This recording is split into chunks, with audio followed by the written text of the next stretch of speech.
He's been called a genius, a provocateur, and a walking headline. But this time, even for Kanye West, things went way too far. In his latest explosive interview, Kanye didn't just speak his mind, he detonated every bridge left between himself and the Kardashians.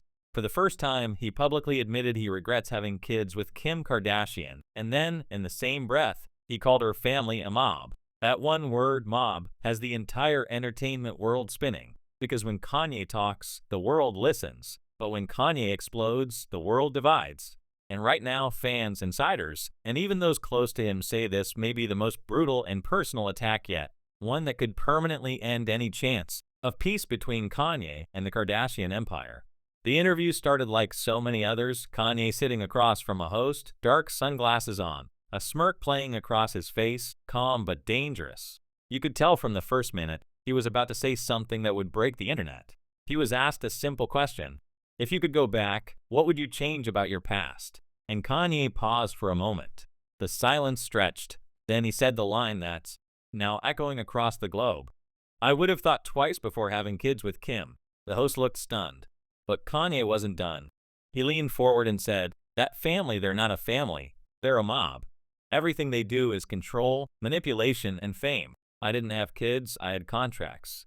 And just like that, Kanye West set off another cultural bomb. To understand how things got here, we need to rewind all the way back to 2012, when Kanye and Kim first became a couple.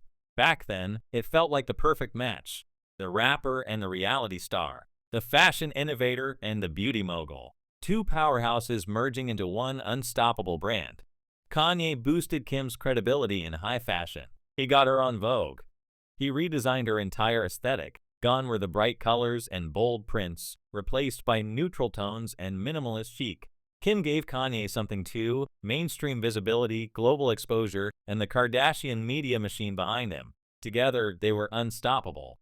They married in 2014 in a fairy tale wedding in Florence. 4 kids followed: North, St. Chicago, and Sam. From the outside, it looked like a modern royal family, music, fashion, wealth, and influence all rolled into one. But behind the scenes, insiders say things were already starting to crack. Kanye has always been outspoken. That's part of his brand. But around 2016, after his famous controversy and his mental health struggles became public, the tone inside the Kardashian house began to shift. Kim reportedly tried to keep the family image clean, always controlled, polished, and picture perfect. But Kanye didn't fit into that mold anymore. He began talking about politics, religion, freedom, and escaping the matrix, things that didn't exactly align with the Kardashian business model. By 2018, Kanye's public support for controversial figures had turned him into a lightning rod. Kim was said to be embarrassed, but she stood by him, at least in public. Behind closed doors, sources say their fights were intense. Kim wanted stability. Kanye wanted revolution. And when he launched his presidential campaign in 2020, things reached a breaking point. During that campaign, Kanye gave a speech that shocked even his closest friends. In front of cameras and a live audience, he broke down crying and revealed private details about Kim and their daughter North, details no one expected him to share publicly. For Kim, that was the ultimate betrayal. Soon after, the couple began living separate lives. Kanye left Los Angeles.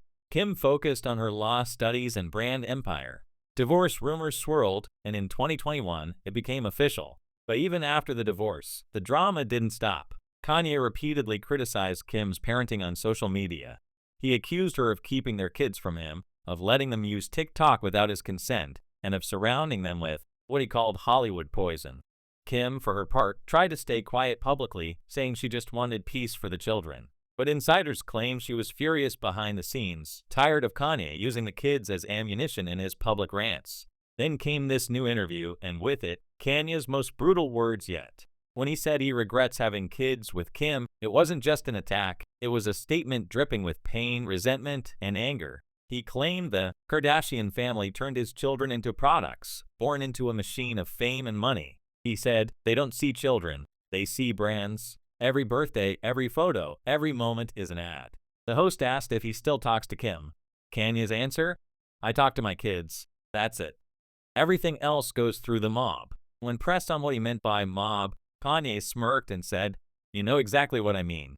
No one moves without Kris Jenner's permission. That line set social media on fire. Within hours, the Kardashian PR machine kicked in. A source close to the family told multiple outlets that Kim is heartbroken and concerned about Kanye's mental state. Kris Jenner reportedly called his words dangerous and cruel, but the damage was already done. Clips from the interview went viral across TikTok, Reddit, and X, formerly Twitter. Hashtags like #Kanye vs Kardashians and #MobFamily started trending. Some fans defended him, saying he was exposing Hollywood's fake family dynamics. Others slammed him for disrespecting the mother of his children. Even celebrities started weighing in. A few quietly liked posts defending Kim. Others called Kanye brave for speaking his truth. But one thing everyone agreed on, this interview officially ended any chance of reconciliation. Let's not forget, Kanye has always had a complicated relationship with fame. In past interviews, he's described fame as a form of slavery, a system built to control artists through money and image.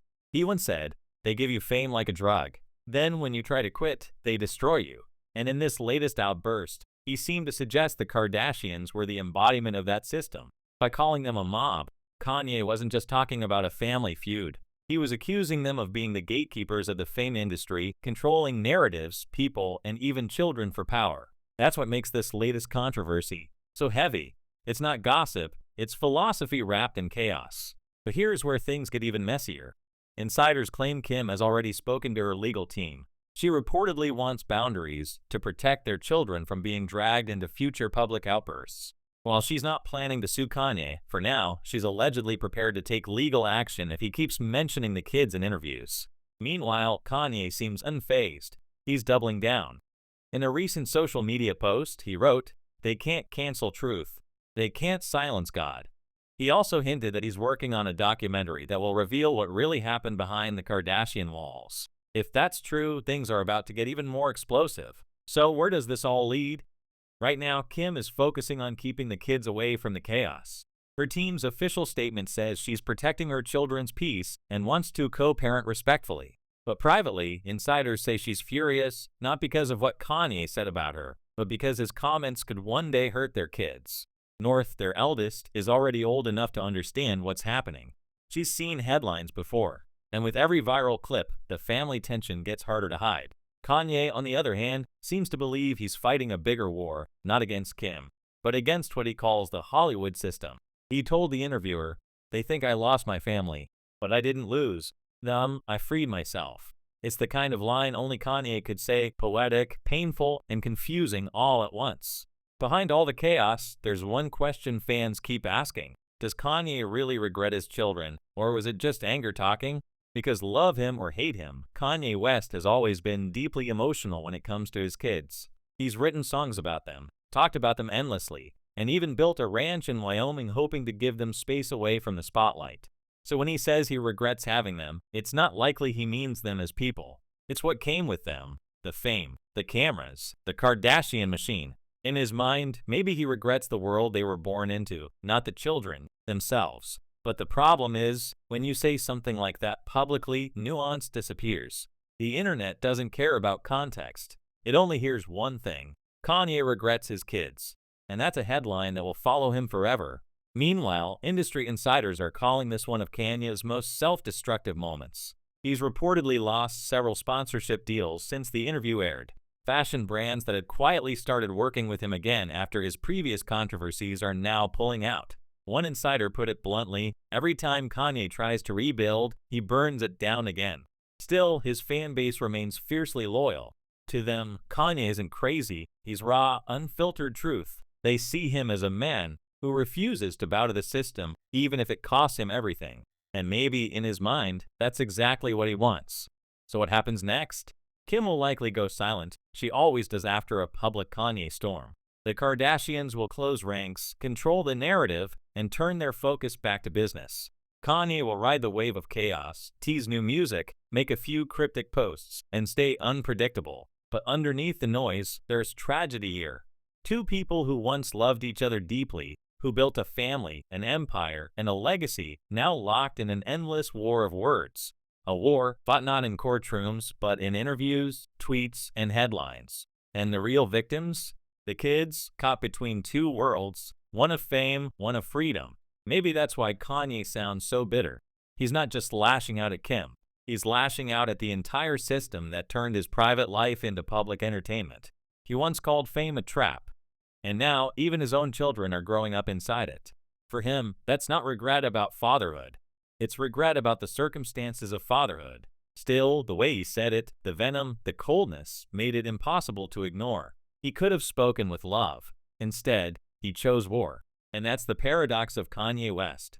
A man who wants love but creates chaos, who craves control but lives in rebellion, who speaks truth but buries it in destruction. Whether you think he's right or wrong, one thing's certain. Kanye West will never stop being the storm at the center of his own story. And as long as he's talking, the world will keep watching, waiting for the next explosion. Because in the world of Kanye West and Kim Kardashian, peace is just the pause between headlines.